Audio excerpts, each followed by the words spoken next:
வணக்கம் நண்பா, நாம இன்னைக்கு இந்த வீடியோல பார்க்க போறது என்னன்னு பாத்தீங்க அப்படின்னா கூஸ் பம்ப்ஸ் பார்ட் 2 இந்த திரைப்படத்தோட மூவி ரிவ்யூ தான் பார்க்க போறோம். சோ ரிவ்யூ போறதுக்கு முன்னாடி இது வரைக்கும் நம்ம சேனலை சப்ஸ்கிரைப் பண்ணா பார்த்துட்டீங்க அப்படின்னா சப்ஸ்கிரைப் பண்ணி பக்கத்துல இருக்கிற பெல் ஐக்கனை கிளிக் பண்ணிக்கோங்க. வாங்க வீடியோக்குள்ள போலாம். இந்த படத்தோட பார்ட் 1க்கான லிங்க் அப்படிங்கிறது வந்துட்டு ஆல்ரெடி நம்ம ரிவ்யூ பண்ணிருக்கேன். அது வந்துட்டு கமெண்ட் செக்ஷன்ல வந்துட்டு பின் பண்ணி வச்சிருக்கேன். சோ பார்ட் 1 ரிவ்யூ பார்க்கணும்னு நினைக்கிறவங்க தாராளமா அந்த ரிவ்யூ பார்த்துட்டு வந்துருங்க. சோ இந்த பார்ட் 2 ஒன்லைன் என்னன்னு பாத்தீங்க அப்படின்னா பார்ட் 1 ஒரு கண்டினியூஷனா எடுத்திருப்பாங்க. ஆத்தர் வந்துட்டு பாத்தீங்க அப்படின்னா அவர் எழுதியிருப்பாரு ஏகப்பட்ட கதை. அதுல இருக்கிறதெல்லாம் வந்துட்டு புக் ஓப்பன் ஆனிச்சு அப்படின்னா அந்த புக்ல அவர் எழுதியிருக்கிற கேரக்டர்லாம் வந்துட்டு உயிர் வந்துடும். ஸோ இதுக்கப்புறமேட்டு அந்த உயிர் வந்து அந்த மான்ஸ்டர்ஸ்லாம் வந்துட்டு எப்படி அடைக்க போறாங்கிறது பார்ட் 1 இருக்கும். அதுல வந்துட்டு முக்கியமான ஒரு கேரக்டர் வந்து ஒரு பொம்மை ஒன்று பண்ணிருக்கு, டம்பி பொம்மை அப்படின்ட்டு. ஸோ அந்த பொம்மை வந்து பாத்தீங்க அப்படின்னா அந்த பார்ட் 2 வந்து லீட் பண்ணி கொண்டு போகுது. அந்த பொம்மை இங்க பார்ட் 2ல இருக்கக்கூடிய 2 பசங்க கையில கிடைக்குது. தூக்கிட்டு வந்து வீட்டுல வச்சிருந்தா திடீர்னு அந்த பொம்மை பேச ஆரம்பிச்சிருது. இந்த பொம்மைக்கு அப்புறம் உயிர் இருக்கு அப்படின்னு பாத்துட்டு இருக்காங்க. ஒவ்வொரு விதமா அந்த பொம்மை வந்துட்டு ஹெல்ப் பண்ண ஆரம்பிக்குது. அதுக்கப்புறமேட்டு அந்த பொம்மையோட ஆசை என்னன்னா அந்த ஃபேமிலியில ஒருத்தர் வந்துட்டு சேரும்னு நினைக்கிறாங்க. இது சேர வேலையெல்லாம் பார்த்துட்டு நீ எங்களோட ஃபேமிலியில சேர முடியாது சொல்லி பொம்மை அடிச்சு தூக்கி ஆத்தலத்து போட்டு விட்டுறாங்க. ஏன்டா உங்க ஃபேமிலியில சேர வந்து என்னையவே இப்படி பண்றீங்க அப்படின்ட்டு அந்த பொம்மை வந்து பாத்தீங்க அப்படின்னா அந்த ஆத்துல எழுதின புக்ல வந்துட்டு ஃபர்ஸ்ட் பார்ட்ல வந்துட்டு ஒரு மாதிரி வந்துட்டு இது பண்ணி முடிச்சிருப்பாங்க, எரிச்சிருப்பாங்க.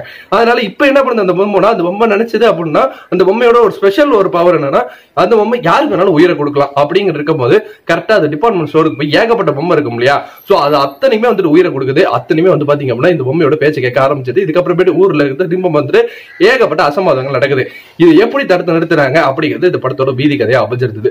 சோ இந்த படத்துல என்ன நல்லா இருந்துச்சு, நல்லா இல்லைங்கிறத பாத்துருவோம். ஃபர்ஸ்ட் வந்து பாத்தீங்கன்னா பார்ட் 1 வந்து அழகா லீட் எடுத்து கொண்டு வந்த விஷயம். இந்த ஒரு டம்மி பொம்மை அப்படிங்கிறது படம் ஃபுல்லா லீட் பண்ண விஷயம் ரொம்ப சூப்பரா இருந்தது. அது வர சீன்ஸ்லாம் வந்துட்டு பாத்தீங்க அப்படின்னா நமக்கு வந்துட்டு ஒரு கூஸ்பம்ஸ் மொமெண்டாவே அமைஞ்சிருந்தது. டைட்டிலுக்கு ஏற்ற மாதிரி எடுத்திருக்காங்க அப்படின்னு இருந்துச்சு. படத்தோட தமிழ் டப்பிங் ஆகட்டும், அங்கங்க இருந்த ஹியூமர் ஆகட்டும் ரொம்ப சூப்பரா ஒர்க் அவுட் ஆயிருந்தது. முக்கியமா சொல்ல போனோம் அப்படின்னா அந்த 2 பசங்களோட காட்சிகள். இதை தவிர்த்து வந்து பாத்தீங்கன்னா ஆத்தர் கடைசியா வந்துட்டு இந்த படத்துல கனெக்ட் பண்ண விஷயம் அப்படிங்கிறதெல்லாம் வந்துட்டு ஓகேவா வந்துட்டு அமைஞ்சிருந்தது. இதுங்க இந்த படத்தோட மிகப்பெரிய ஒரு ஸ்ட்ராங் அப்படிங்கும்போது தமிழ் டப்பிங்கும் படத்தோட சிஜி எடுத்துக்கலாம். டெக்னிக்கலா படம் வந்து ரொம்ப ஸ்ட்ராங்காவே இருந்தது. சின்ன சின்ன விஷயங்கள், அந்த ஜெல்லி பொம்மை வந்துட்டு இந்த பசங்க வந்துட்டு பாத்தீங்க அப்படின்னா அட்டாக் பண்ற விஷயங்கள், கடைசியா வந்துட்டு ஒரு பேய் வந்து நம்ம பொண்ணு தூக்கிட்டு போறது, இதுலயுமே அந்த புக்கை வச்சு அந்த கான்செப்ட் இருக்கும்போது அந்த புக்கை இவங்க வந்துட்டு எப்படி பிளான் பண்றாங்க, கடைசியை இவங்க எப்படி அடைக்கிறாங்க அப்படிங்கிறதெல்லாம் ரொம்ப அழகாவே வந்துட்டு இந்த பார்ட்லயும் வந்துட்டு கொண்டு போயிருந்தாங்க.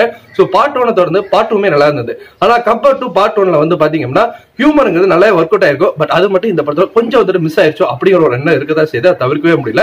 ஹியூமர் இன்னுமே கொஞ்சம் வச்சு ஸ்கூல் போர்ஷன்லாம் இருந்தது. சோ இந்த பொம்மை வந்துட்டு ஸ்கூல்ல பண்ணக்கூடிய அட்ராசிட்டிஸ் எல்லாம் இன்னும் கொஞ்சமா வந்துட்டு வெயிட்டா காட்டியிருக்கலாம் அப்படிங்கிற ஒரு எண்ணம் வரதா செஞ்சது. ஆனா பெருசா குறை இல்லாம நல்லாவே ஒரு படம் குடும்பத்தோட வந்துட்டு ஃபேமிலியா உட்காந்து பார்க்கலாம் அப்படிங்கிற வகையில வந்துட்டு அமைஞ்சிருந்தது.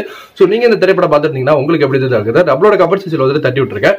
ஃபார் மோர் சினிமா அப்டேட்ஸ் மறக்காம நம்ம சேனலை சப்ஸ்கிரைப் பண்ணி பக்கத்துல இருக்கிற பெல் ஐக்கனை கிளிக் பண்ணி வச்சுக்கோங்க. நன்றி, வணக்கம்.